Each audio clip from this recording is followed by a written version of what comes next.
Ces 3 dernières années, j'ai géré une entreprise en forte croissance, un pivot business majeur et 2 accouchements. Et parfois, quand j'y pense, j'ai l'impression de pas avancer si vite, alors que pourtant, si je regarde avec objectivité, je suis assez fière du chemin parcouru et puis aussi de l'équilibre que j'ai trouvé. Et je sais qu'on est beaucoup de dirigeantes et de fondatrices à être un petit peu tiraillées entre nos ambitions professionnelles et notre désir d'être pleinement présente pour notre vie de famille.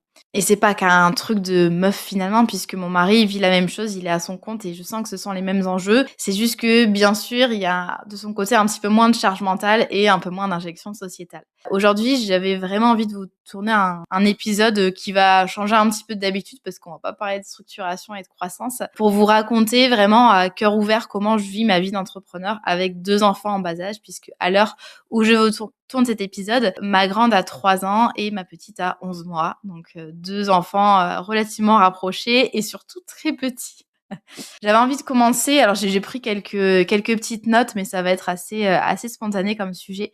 Et j'ai compris ces dernières années déjà que la clé pour être bien et épanoui, et pas frustrée, parce que au début de ma vie d'entrepreneur, il y avait énormément de frustration parce qu'en fait, je me suis un peu mis la pression, pardon, après mon premier accouchement en me disant: «Je vais montrer à je sais pas qui, que, j'ai les mêmes ambitions, la même détermination, les mêmes envies et cetera qu'avant».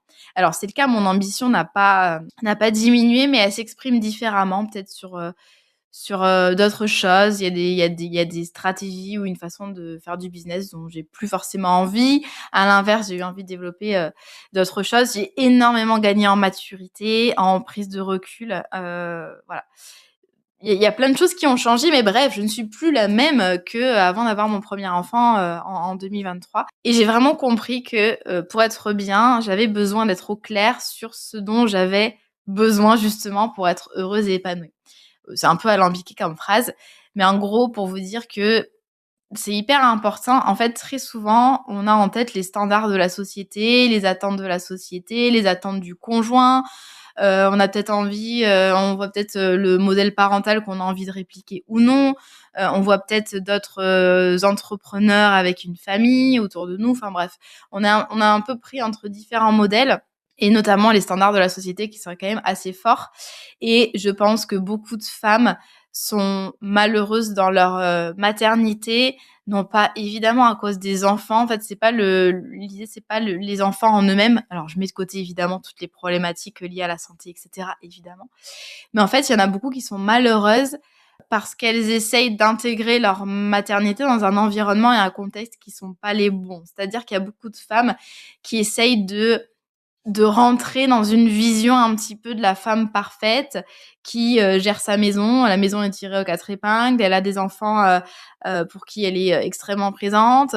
Elle est, belle et bien foutue et puis elle gagne bien sa vie. Elle a un bon taf, mais le taf, faut pas qu'il prenne trop de place, sinon c'est pas bien. Vous voyez un petit peu la vision. Alors évidemment, on est en train de déconstruire tout ça de plus en plus, mais voilà. Et en fait, il y a beaucoup de femmes qui, du coup, font des choix qui sont pas forcément les leurs et qui le font avec beaucoup de culpabilité, de ressentiment, de frustration. Et moi, je suis vraiment au clair et je l'ai été avant mes grossesses et c'est vrai que ça a pas changé. Vous savez, on vous dit souvent: «Ah, ça va changer avec la grossesse». Pas forcément. Moi, je suis au clair depuis toujours sur ce pas depuis toujours, mais depuis quelques années. Depuis que j'entreprends, j'ai enfin un gros taf sur moi, sur ce dont j'ai envie, comment je fonctionne, quelle est ma personnalité et cetera. Et je suis au clair sur ce dont j'ai besoin pour être pleinement épanouie et pas que dans mon rôle de mère. Là, je parle de manière générale. Moi, j'ai fait le choix notamment de faire garder mes filles 4 à 5 jours par semaine. Heu, il y a plein de modèles autour de moi, puis j'ai vu ma mère, le faire. Il y a plein de modèles autour de moi où on garde les enfants au maximum à la maison. Les enfants sont gardés qu'à mi-temps. Il y a beaucoup de femmes entrepreneurs qui le font et je trouve ça hyper courageux et génial pour les enfants. Mais moi, en tant que Maëlane, entrepreneur, mère, épouse et cetera, heu, moi, ma réussite pro, on va dire, ma vie professionnelle, moi, ça occupe une énorme partie dans ma vie. C'est presque aussi important que ma vie de famille, mais si vous voulez, si on met sur l'échelle des valeurs, il y a la vie de famille au-dessus et juste en dessous, vraiment, il y a la réussite pro.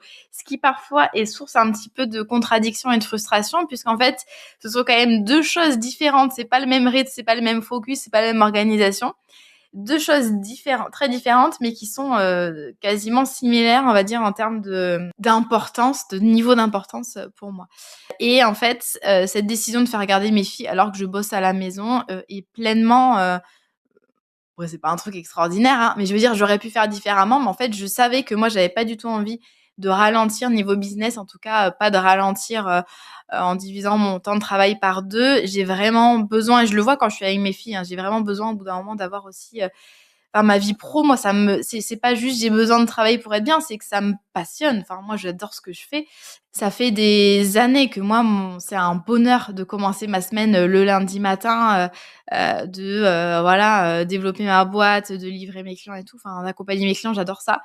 Et donc j'ai zéro complexe là-dessus, sur le mode de garde que j'ai choisi parce qu'en fait, je suis au clair avec, mes valeurs. Donc quelles sont mes 2 valeurs prioritaires? Bah, il y a la vie de famille, être présente pour ma famille et puis, la réussite professionnelle. Donc je suis au clair sur, mes priorités, mes valeurs et ce qui me nourrit finalement en tant qu'être humain. C'est pleinement aligné avec qui je suis et ce que je veux et donc du coup, ça se fait, de manière beaucoup plus fluide qu'en copiant un modèle, que j'aurais pu, on va dire, considérer comme normal. Inversement, il y a vraiment j'ai vraiment compris un truc, c'est que, il y allait avoir des compromis et que j'allais pas pouvoir fitter mon ancienne vie dans la nouvelle évidemment. J'accepte en parfaite conscience. Là encore, c'est pareil, c'est vraiment un choix conscient. J'ai vraiment conscientisé, j'ai fait l'équilibre de, qu'est-ce que dans ma situation actuelle, qu'est-ce que je peux mettre de côté et stopper? Qu'est-ce qui est important pour moi? Et finalement, quels que soient les choix que je vais faire, bah, je sais que c'est neutre dans tous les cas. Il va forcément y avoir des compromis à un endroit ou à un autre et c'est moi qui place le curseur selon les périodes. Et j'accepte en parfaite conscience, là, à l'heure actuelle, à l'heure où j'enregistre cet épisode, de mettre de côté des opportunités, des rencontres, des déplacements professionnels. Et d'ailleurs, je le dis aux gens, moi, quand on me demande, je dis, bah non, là, j'ai fait déjà 2 déplacements ce mois-ci. J'en fais pas énormément, mais en général, un.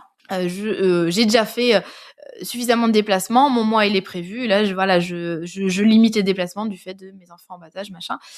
Ça dépend du contexte, mais en général, je l'explique pourquoi et c'est parfaitement compris évidemment. Moi, je suis dans une période de ma vie où ce qui m'importe le plus, c'est de pouvoir passer du temps chaque jour avec mes filles. Je conçois pas et encore une fois, je parle de moi évidemment, hein, je conçois pas au quotidien, de passer juste 1 heure ou 2 avec mes filles. Ça, c'est pas dans mon équilibre et en fait, je détesterais être sans arrêt en déplacement et je préfère à l'heure actuelle, et je sais que ça va changer, mais je préfère à l'heure actuelle 10 fois plus jouer avec elles le soir plutôt que d'être dans un événement d'after work business, et cetera. En tout cas, dans cette période-là de ma vie. Et en fait, comme je suis parfaitement au clair sur ce dont j'ai envie et besoin pour être bien, bah, ça se fait naturellement. Et en fait, hem, tout est neutre pour moi finalement en termes d'organisation, de choix. Je sais qu'il y a des fois où je vais plutôt privilégier le boulot quand j'ai des, lancements stressants par exemple, enfin pas de lancement, non, c'est pas stressant en général, mais des lancements importants. Voilà, il va y avoir le curseur qui se déplace à gauche et à droite et c'est OK et en tout cas, je sais toujours pourquoi je le fais. J'ai aussi compris que le truc on peut tout avoir, tout est possible, c'est possible, mais en fait, on peut tout avoir, mais pas en même temps et pas dans le même degré. En fait, il y a vraiment ce truc, avant je me disais: «Mais effectivement, moi je veux tout, je veux l'ambition, je veux la vie de famille, je veux, du temps pour mon couple, faire du sport, je veux avoir ma super maison, machin». Moi, je suis quelqu'un qui est comme ça, j'aime bien quand tout est, bien carré, je me sens bien dans une maison propre, quand mon emploi du temps il est bien équilibré, voilà, moi je suis un peu, toquée de l'organisation, du bien-être et cetera. Je fais beaucoup attention à mon sommeil, bref, mais il faut pas non plus virer dans un extrême et en fait, j'ai arrêté tout vouloir de tout vouloir avoir en même temps et j'ai bien compris qu'à chaque fois que je priorise quelque chose, c'est du temps et de l'énergie que je mets en moins pour d'autres choses. C'est mathématique et c'est OK. Et donc c'est vraiment il y a ce truc des fois sur Insta de: «Ouais, on peut tout avoir». Bah, il y a forcément quand on fait des choix, je veux dire quand on priorise son business, quand on priorise ses enfants ou son couple, il y a forcément des choses qui vont trinquer parce qu'on n'a pas des journées de 56 heures. Il y a forcément des choses qui vont se rééquilibrer et c'est OK. Mais voilà, j'ai vraiment été trop après ma première grossesse dans ce truc de: «Je veux tout». Tout en même temps et je veux retrouver ma vie d'avant. Je l'ai déjà un petit peu, évoqué, mais c'est ultra important d'être au clair sur ses priorités à l'instant T. Avant, je culpabilisais souvent. D'un côté, je culpabilisais, de beaucoup bosser à certaines périodes parce que j'avais des lancements d'offres ou des lancements tout court, parce qu'il y a des périodes où, j'avais, extrêmement envie de bosser, tout en ayant les petites en bas âge. Ça dépend. En fait, ces 3 dernières années, ça a vraiment fluctué cette relation au travail. Donc d'un côté, je culpabilisais de vouloir bosser en étant avec ma fille et de l'autre, je culpabilisais de pas y aller, all-in, à fond, côté business, en allant à des événements, en faisant plus de lancements, en sortant de ma zone de confort et cetera. Et en fait, j'ai réalisé que c'est parce que j'étais pas au clair, ni sur mes valeurs, ni sur mes priorités. Donc ça, c'est vraiment un truc que je conseillerais à toutes les femmes, on va dire, c'est vraiment faire le point sur: «OK, de quoi j'ai besoin pour être bien, pour être épanouie, pour être équilibrée à l'instant T?» Et puis tout n'est qu'une question de saison. Moi, j'aime bien le concept des saisons, je l'applique à mon business, je l'applique à ma vie perso. J'aurai pas tout le temps les mêmes envies, j'aurai pas tout le temps la même énergie. Dans quelques années, mon quotidien pro perso sera sans doute très différent et dans cette saison de ma vie, s'il faut faire un choix, je privilégie la famille au business et peut-être que dans quelques années, j'aurai la réponse inverse et ça, c'est absolument OK et je pense que quand on est dedans, si vous êtes comme moi avec, des enfants en bas âge, assez rapprochés, enfin vous êtes dans le dur quoi, ou même qu'ils soient pas rapprochés, dans tous les cas, c'est compliqué d'avoir des enfants en bas âge. Hem, on oublie à quel point cette période quand même, j'ai pas envie de faire ma vieille là, mais cette période de la vie, elle passe hyper vite. Je vois ma grande qui a déjà, plus de 3 ans. Elle va rentrer à l'école en septembre, là, ça va faire tout drôle. Je vois que c'est déjà un autre quotidien, hein. Je veux dire, c'est beaucoup plus simple, beaucoup plus souple et voilà et je me vois, effectivement, je commence à entrevoir mon nouveau quotidien business et je sais que ça va passer tellement vite et ma petite qui a déjà 1 an, voilà. Donc je sais que c'est une question de saison et que ce que j'ai pas maintenant, je l'aurai peut-être plus tard.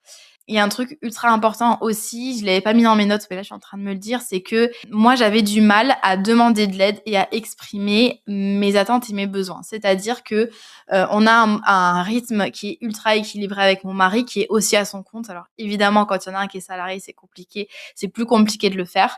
Mais mon mari est à son compte et on se partage vraiment à 50% la gestion du quotidien, on va dire, la garde des filles. Donc quand il y en a un qui dépose les filles le matin, il peut bosser ensuite jusqu'à plus tard, tandis que l'autre, il a commencé plus tôt sa journée, mais il va l'arrêter plus tôt. Bref, tout est bien rodé et on alterne une semaine sur 2. Donc ça marche très bien. Mais en fait, il y avait des moments, dans mon postpartum, je l'ai vu ces derniers mois, il y avait des moments aussi quand j'avais des gros projets à enjeu, quand j'avais la Micropreneur Academy. En fait, il y avait des moments où j'ai besoin de taper plus fort, plus loin dans mon business, de vraiment bosser à fond et il y avait de la frustration parce qu'en fait, j'avais l'impression de pas avoir assez le temps avec ma vie de famille et cetera, parce que je respectais les limites qu'on s'était fixées et en fait, je j'avais pas je m'étais pas donné l'autorisation finalement de dire à mon mari: en fait, cette semaine, j'ai besoin de plus de bande passante, j'ai besoin de plus de temps, j'ai besoin que tu couches les filles pendant une semaine, sachant que ça aussi c'est très équilibré, mais j'ai besoin que tu me banalises toutes mes soirées et que je puisse, bosser à fond. J'ai besoin de partir plus souvent, en déplacement, j'ai besoin, voilà, vraiment exprimer les besoins parce qu'en fait moi je pendant longtemps, là ça commence à changer, mais j'ai eu ce truc de: «Je suis la femme forte et indépendante qui a réussi seule et qui n'aime pas demander de l'aide et qui aime bien faire seule». Je valorisais énormément le fait de faire seule et de pas demander de l'aide et en fait j'attendais d'être vraiment au bout du Rolls pour, d'un coup sortir à mon mari, voilà tout ce qui n'allait pas et tout ce qui faisait que j'étais pas bien en ce moment. Alors qu'en fait lui souvent est tombé des nues en mode, fallait me demander. Des fois ça a l'air toujours plus simple chez l'autre. Voilà, donc ça c'est un truc sur lequel, j'ai bossé. Quand j'ai besoin de plus d'espace et plus de temps, je le signifie à mon partenaire parce que voilà, j'arrête de qu'il devine tout seul, on va dire. Il y a un truc aussi que j'ai réalisé, c'est qu'en fait, j'essayais tout le temps d'optimiser mon temps. C'est-à-dire que quand j'étais avec mes filles, je le faisais beaucoup quand j'ai eu ma première fille, j'essayais tout le temps de pouvoir avancer. Donc en fait, j'étais avec elle, j'allais mettre un podcast business en fond ou je la promenais en poussette, je mettais une formation ou un podcast dans les oreilles. J'étais avec elle, mais j'essayais de la laisser jouer un peu toute seule pour avoir le temps de faire 2-3 mails. Je la couchais pour la sieste, j'avais vraiment, besoin là d'avancer sur ma to do, rapidement et donc j'étais ultra frustrée quand elle se réveillait trop tôt.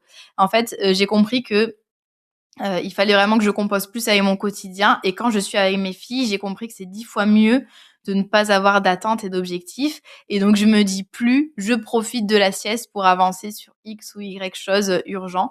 Parce que ça générait souvent beaucoup, beaucoup de frustration et d'agacement et du coup, je profitais pas de ces moments en famille et en même temps, j'arrivais dans tous les cas pas à avancer, de mon côté donc c'était un peu double peine.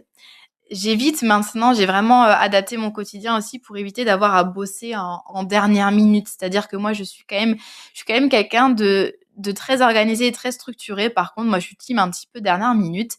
Des fois, j'ai du mal moi, je bosse sous pression de la deadline. J'ai du mal des fois à me motiver ou à faire les choses, avec régularité et j'avais tendance à trop reporter au lendemain ce que je devais faire.